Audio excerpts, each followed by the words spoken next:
Morning class. आज की इस वीडियो में जो कि हेरिडिटी एंड एवोल्यूशन का पार्ट 2 का वीडियो है, उसमें हम आगे से चीज़ों को पढ़ना शुरू करेंगे।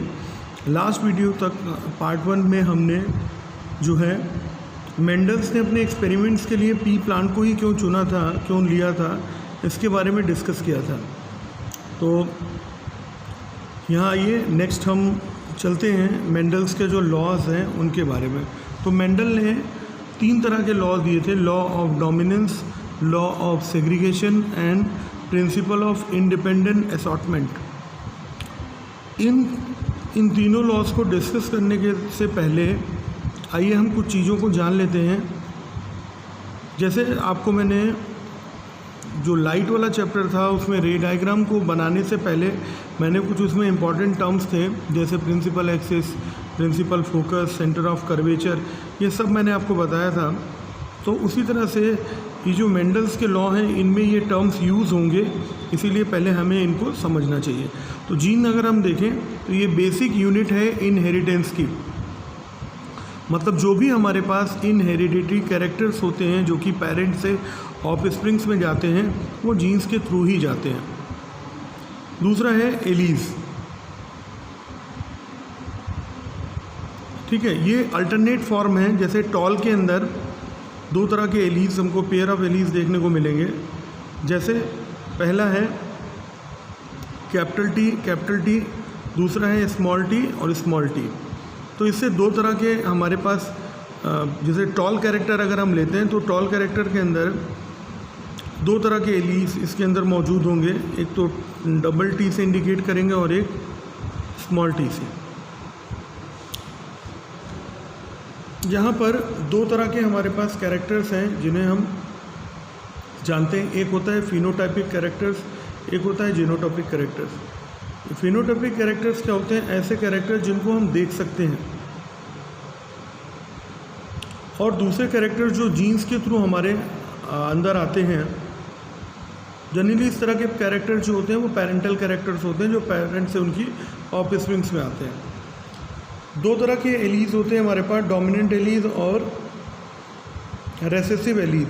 तो डोमिनेंट एलीज क्या हैं? जो प्रभावशाली एलीज होते हैं उनको हम डोमिनेंट एलीज कहते हैं, और जो अप्रभावशाली एलीज होते हैं उनको हम रेसेसिव एलीज कहते हैं।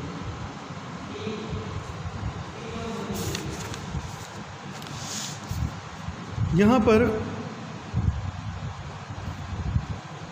डोमिनेंट एलीज की बात करें तो इसको हम ये इटसेल्फ अपने एक्सप्रेशंस को, अपनी प्रॉपर्टीज़ को दोनों ही फॉर्म में, होमोजाइगस फॉर्म में और हेट्रोजाइगस फॉर्म में, दोनों ही फॉर्म में ये इसे इंडिकेट करता है। होमोजाइगस फॉर्म क्या है?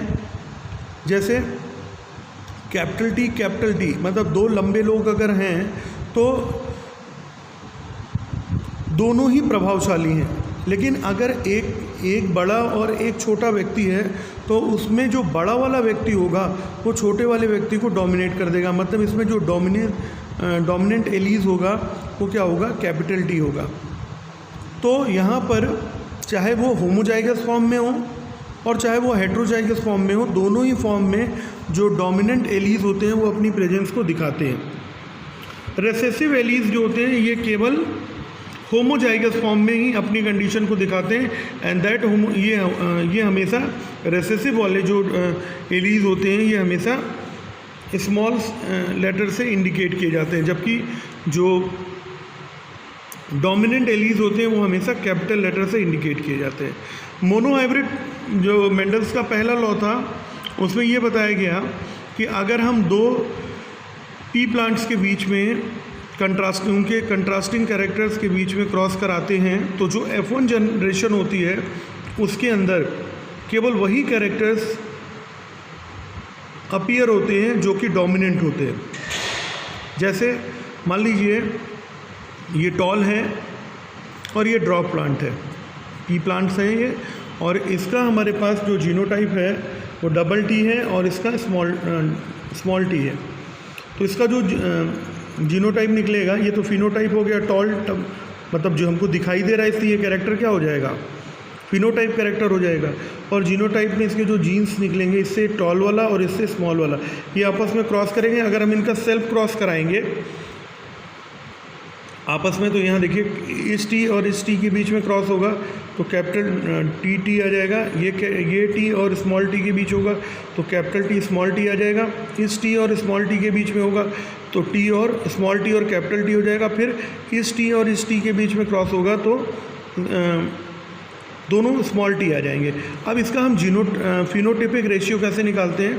फिनोटाइप में अगर आप देखो तो यहाँ पर पहले वाले केस में जो आपको कैरेक्टर दिखाई दे रहा है, यहाँ तो दोनों टी हैं, इसलिए ये टॉल हो जाएगा।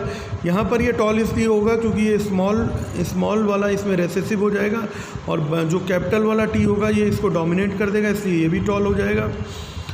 इस वाले भी प्रेजेंस में जो स्मॉल टी होगा कैपिटल टी की प्रेजेंस में ये भी डोमिनेट हो जाएगा, तो ये वाले भी पौधे टॉल होंगे। हाँ, ये वाला जो होगा लास्ट वाला ये ड्रॉप होगा क्योंकि इसमें दोनों ही स्मॉल टी हैं। तो यहाँ देखिए रेशियो आपको कितना मिला, 1 2 3 आपको लंबे और 1 ड्रॉप मिला, इसलिए रेशियो क्या हो गया आपके पास 3:1 हो गया। जीनोटिपिक रेशियो आपका जो सिलेबस में है नहीं, लेकिन फिर भी मैं आपको यहाँ एक्सप्लेन कर देता हूँ। जीनोटिपिक रेशियो का मतलब होता है जैसे यहाँ पर टॉल, ये जो टॉल कैरेक्टर है हमारे पास, तो कैपिटल टी के जीन्स कितने हैं, दोनों एक जैसे कितने हैं, 1 है। यहाँ पर कैपिटल टी स्मॉल टी कितना है, 1, और कैपिटल टी स्मॉल टी कितना है, 1। तो 1 और 1 कितने हो गए, 2, और यहाँ स्मॉल टी मतलब दोनों ड्रॉप कैरेक्टर कितने हैं, 1। तो यहाँ पर 1 तो ये वाला हो गया टॉल वाला, और 2 हो गए कैपिटल टी स्मॉल टी, और 1 हो गया स्मॉल टी। तो इस तरह से ये हम जीनोटिपिक रेशियो निकालते हैं। तो पहले लॉ से मेंडल ने क्या बात कंक्लूड की, मेंडल ने अपने पहले लॉ से ये बात कंक्लूड की कि अगर हम 2 कंट्रास्टिंग जीन्स को लेते हैं तो each characters will express himself that is dominant. तो कहते हैं इनमें से वही कैरेक्टर जो होगा अपने आप को एक्सप्रेस करेगा जो कि डोमिनेंट होगा, और जो दूसरा होगा वो रेसेसिव होगा, और वो डोमिनेंट की प्रेजेंस में वो अपने आप क्या बन जाएगा, रेसेसिव हो जाएगा। दूसरी बात कर लेते हैं मेंडल के दूसरे लॉ की, लॉ ऑफ इंडिपेंडेंट असॉर्टमेंट की। तो ये डाई हाइब्रिड क्रॉस होता है। डाई हाइब्रिड क्रॉस में 2 पेरेंटल कैरेक्टर्स को हम लेते हैं।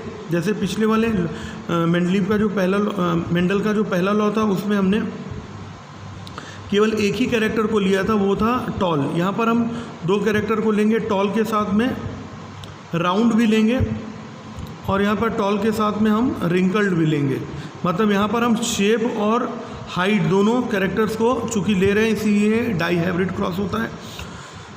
तो यहाँ इस तरह से टॉल में से एक इसका जो ये फिनोटाइपिक है, ये तो इस तरह से फिनोटाइप्स ये हैं।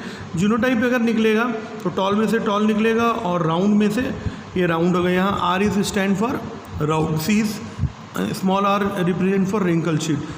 इस तरह से ये कॉम्बिनेशन निकलेगी, और इसके बाद ये निकलने के बाद फिर इनका हम जब आपस में क्रॉस कराएंगे, और ये जब सेल्फ क्रॉस कराएंगे, सेल्फ क्रॉस का मतलब एक बार टॉल राउंड, टॉल रिंकल्ड, और ड्रॉप राउंड और ड्रॉप रिंकल्ड, इनके बीच में अगर सेल्फ क्रॉस कराएंगे तो आपको एक कॉम्बिनेशन मिलेगी। जैसे अभी पीछे वाले में हमने यहाँ देखा था कि जो रेशियो आया था वो 3:1 था, इसी तरह से आपको यहाँ देखने को मिलेगा कि 9 आपको लंबे टॉल राउंड, मतलब 9 लंबे और राउंड पौधे मिलेंगे। कैसे मिलते हैं, जरा एक गिन लेते हैं 9 वाले को कैसे बनाइए। तो यहाँ देखिए ये दोनों टॉल है तो टॉल आएगा निकल करके, ये राउंड है तो राउंड निकल करके आएगा। यहाँ पे ये टॉल है ही, ये वाला जो राउंड होगा ये इस वाले को क्या करेगा, रिंकल्ड वाले को डोमिनेट कर देगा। तो यहाँ पर भी यही कॉम्पोजिशन बन जाएगी, यहाँ वाले पर भी यही कॉम्पोजिशन बन जाएगी, और यहाँ वाले पे कैसे बनेगी, ये शॉर्ट वाले को ये टॉल वाला क्या कर देगा, डोमिनेट कर देगा, और ये राउंड है ही। तो यहाँ अगर आप काउंट करें 1 2 3 4, ये पूरी 4 की रेशियो 4 का ये आ गया, ये वाला गिनिए। यहाँ पर भी ये कैपिटल आर जो होगा स्मॉल आर को कर देगा, तो ये 5 हो गया। यहाँ देखें यहाँ नहीं बन पाएगा, यहाँ पर भी 5, और यहाँ देखते हैं यहाँ पॉसिबिलिटी है 5 और 1 6 हो जाएंगे। यहाँ देखें ये small T capital T small T को कर देगा, तो यहाँ एक पॉसिबिलिटी बनेगी और एक पॉसिबिलिटी आपकी यहाँ बनेगी। तो इस तरह से ओवरऑल कितने हो जाएंगे 9। तो यहाँ पर आप 9 इस तरह से जो 3 आपको मिलेंगे वो शॉर्ट रिंकल्ड मिलेंगे, 3 आपको मिलेंगे शॉर्ट राउंड, और इसी तरह से एक आपको जो मिलेगा वो शॉर्ट रिंकल्ड मिलेगा। तो यहाँ से हम इस तरह से देख सकते हैं। और इस लॉ में मेंडल ने ये बताया कि according to this law alleles pairs separated independently during the formation of gametes, so the traits are transferred independently one another. जैसे इस यहाँ पर हमने क्या किया, इसका ये मतलब था कि यहाँ पर हमने 2 कैरेक्टर्स को लिए, एक टॉल लिया और एक मतलब एक हाइट ले लिया और दूसरा शेप ले लिया। तो टॉल वाला जो मतलब जो हाइट वाला कंपोनेंट है वो शेप वाले कंपोनेंट को इफेक्ट नहीं करेगा, और शेप वाला जो कंपोनेंट है वो टॉल वाले को नहीं करेगा। दोनों इंडिविजुअली अपनी प्रेजेंस को कैरेक्टर वाइज शो करेंगे। ये था इसका सेकेंड लॉ। मतलब दोनों इंडिविजुअली, टॉल वाला देखिए आप यहाँ देखो, जैसे ये टॉल वाला, ये मान लेते हैं इस वाले में चलते हैं हम जरा। तो ये वाला जो टॉल कैरेक्टर है ये किसको डोमिनेट कर रहा है, ड्रॉप वाले को। ये रिंकल्ड पे, ये सॉरी इस पे राउंड पे कोई इफेक्ट नहीं डाल रहा है।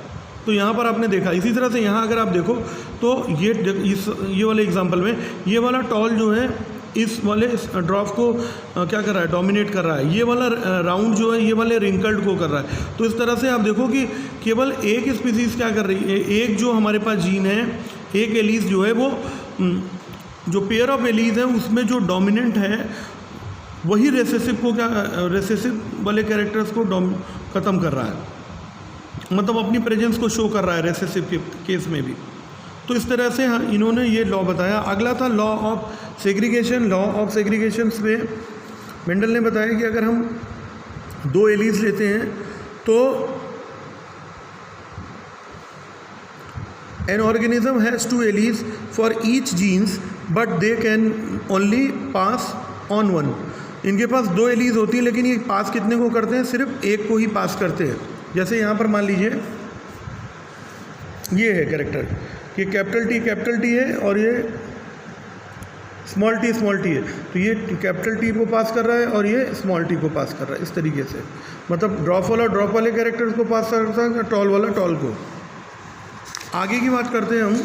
नेक्स्ट टॉपिक है हमारा सेक्स डिटर्मिनेशन का। सेक्स डिटर्मिनेशन में हमने आपको बताया कि जो ह्यूमंस होते हैं, ह्यूमन बीइंग हैं, उनमें 23rd पेयर ऑफ क्रोमोसोम्स होते हैं जिनमें से 22 सेम होते हैं जिन्हें हम ऑटोसोम्स कहते हैं। और जो 23rd पेयर ऑफ क्रोमोसोम्स होता है वही रिस्पॉन्सिबल होता है सेक्स डिटर्मिनेशन में।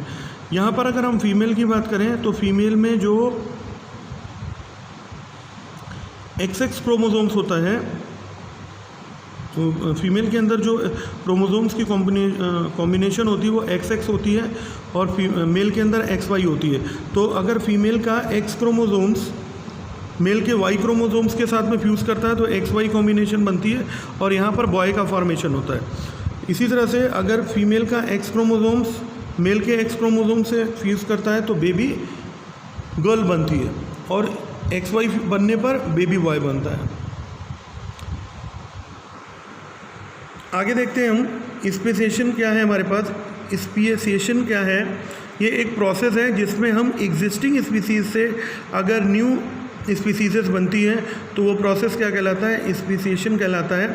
कौन कौन से फैक्टर्स हैं जो इसके ऊपर इफेक्ट डालते हैं। पहला है ज्योग्राफिकल आइसोलेशन। ज्योग्राफिकल आइसोलेशन में क्या होता है, जैसे बहुत सारे फैक्टर्स हैं, जैसे नेचुरल प्रॉब्लम की वजह से कहीं माउंटेन्स की जो रॉक्स हैं वो किसी पर्टिकुलर पाथ में आ गई, रास्ते में आ गई, या कहीं से रिवर नेचुरल प्रॉब्लम की वजह से कहीं सडनली जो है कहीं से पानी आ गया और वहाँ पर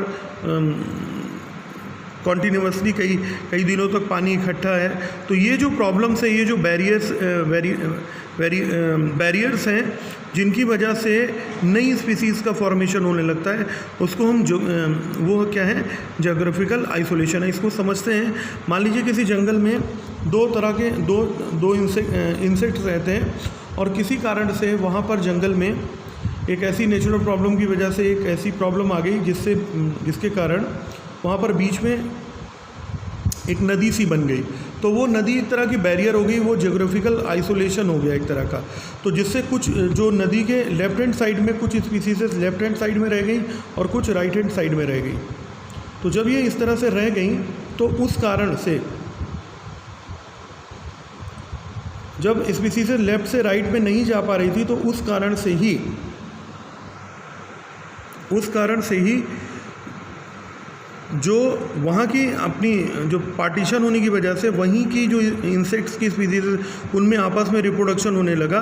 और जब बहुत सारे साल बदलते गए जिसमें से उनके अंदर वेरिएशंस भी आने लगी, चूँकि एग्जैक्ट